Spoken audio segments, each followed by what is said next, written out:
morning and welcome to new subscribers. Thank you for following along with our story. It's so nice to see you all here.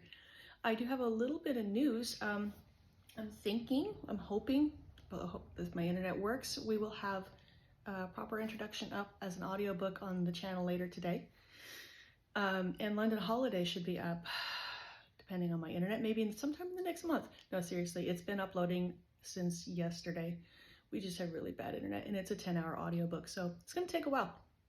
But as long as nothing comes disconnected and my internet doesn't crash, those will both be up pretty soon. So, exciting news. And we are here today with chapter 5. I think it's working out pretty well for me anyway, to try to do this a couple times a week, a little better than I thought. So that's been fun. So here we are, chapter 5. Pemberley, July 1900. Darcy passed his hat and gloves to the footman as he entered his own home and glanced up the stairs. Where was Georgiana, and why had she not come to meet him? The greater curiosity, however, was how she was faring with their guests. Is Miss Darcy out riding? He asked the footman. I believe she is on the south lawn, sir. He nodded. Very good. And what of Mrs. Fitzwilliam and her companions? Mr. Collins is in the library, and the ladies are out walking the gardens. Thank you, Wilson. I will change and go out. Oh, please inform Mrs. Reynolds that Mr. Bingley will arrive tomorrow. See that he has his usual room, please. Yes, sir. Half an hour later, he stood on the balcony surveying the south lawn, but caught no sight of Georgiana.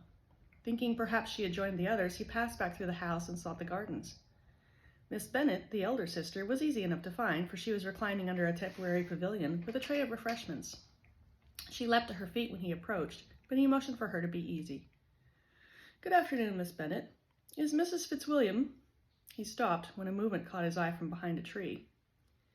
Miss Bennet tipped her head with a nervous smile. Lizzie has always been one to wander.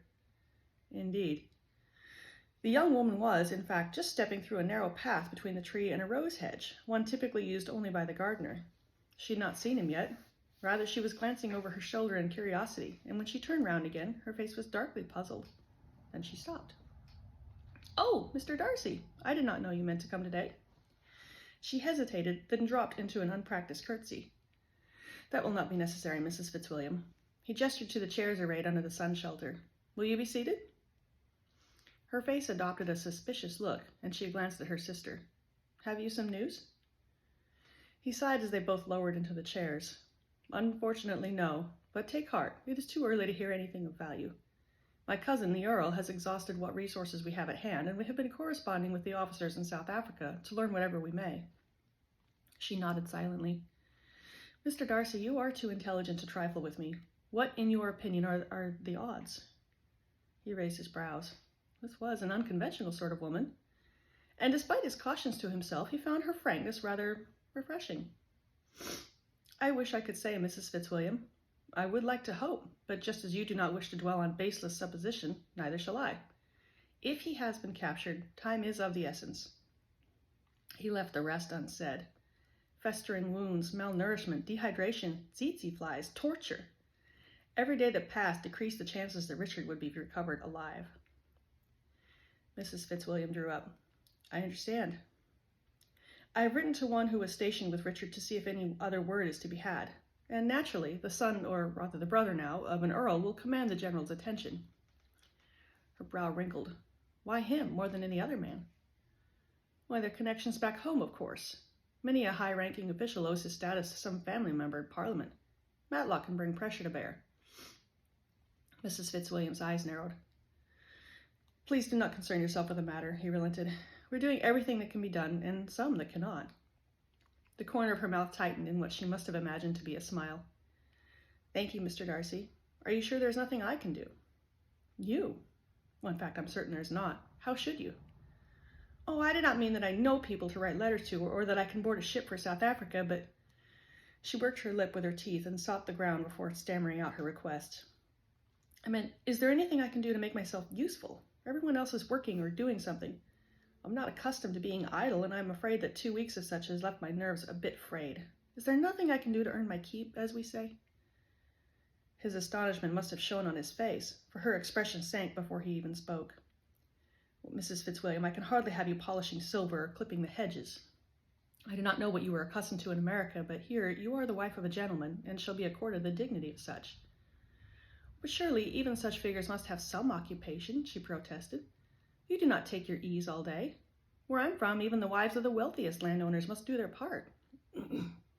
You are a guest and a lady, he stated flatly, and in such a tone that she stiffened and offered no other argument. He wondered if she even understood what the term lady meant, or what it meant here. If you are seeking amusement, please avail yourself of the library, the music room, the grounds, or even Lambton's shops as you choose. My staff will attend to your needs. You have but to voice them. The woman's chin drew back, and there was some defiant spark in her eye, but she merely answered, You are very kind, Mr. Darcy. I only do as I feel right. My cousin's wife will not be treated as a beggar or a servant in my home. And we are very grateful, Miss Bennet put in, with a quick look to her sister. Mrs. Fitzwilliam stilled, then offered a thin smile. Then let us speak of other matters. I have a guest arriving on the morrow, an old friend who is asking for my opinions on certain business dealings. I am happy to receive him. However, his arrival does create some complications. Mrs. Fitzwilliam's interest piqued. Such as? He hesitated. I would not wish you to feel obliged to alter your daily routine for his benefit. She frowned. You do not want him to know the precise nature of our connection. I am to remain your little family secret until you verify my claims. You need be at no pains to entertain Mr. Bingley, he answered firmly. And as to your claims, have I not accepted them? But you are correct in that I feel it wisest to limit introductions at this point. It is best for Richard and best for you.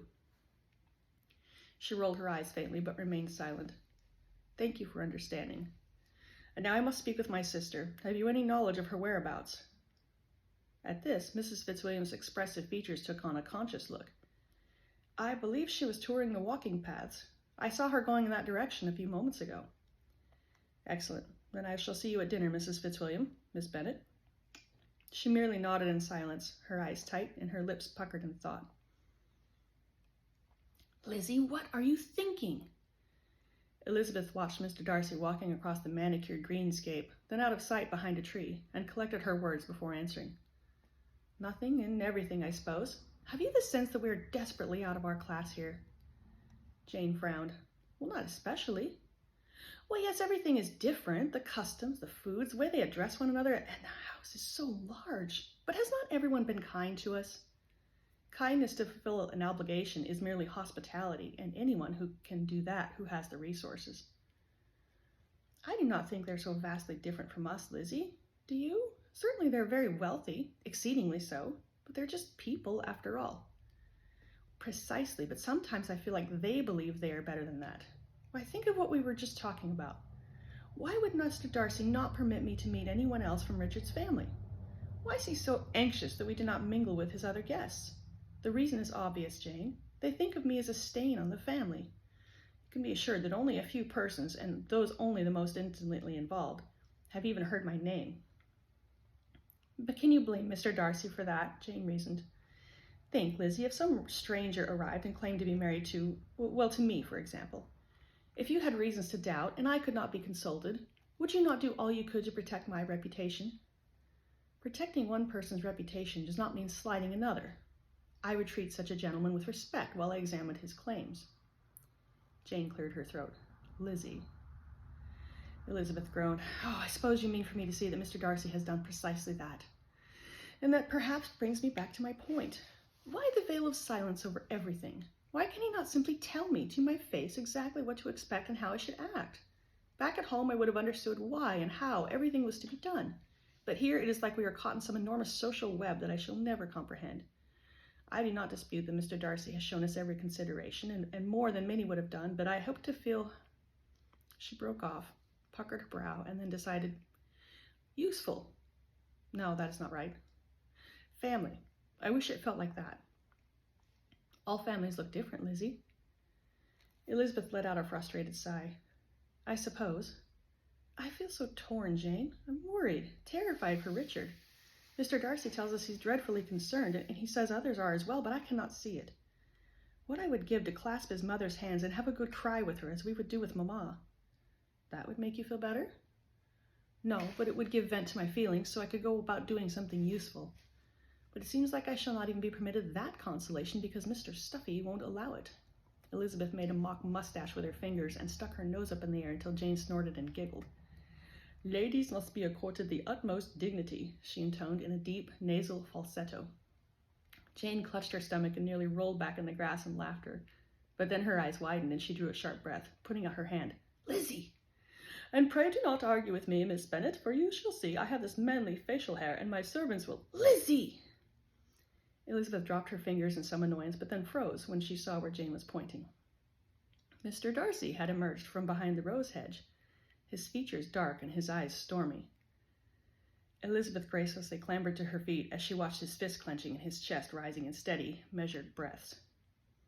Before she could apologize, he clipped out, I meant to ask you both if you would care for some afternoon tea, but perhaps that would be too stuffy for you. He turned on his heel and marched away. Elizabeth covered her face with her hands and wished she could crawl under a rock. Well, there we go. That's the end of chapter 5 for today. And we'll have chapter 6 up pretty soon. Good to see you guys, and take care. Have a great weekend.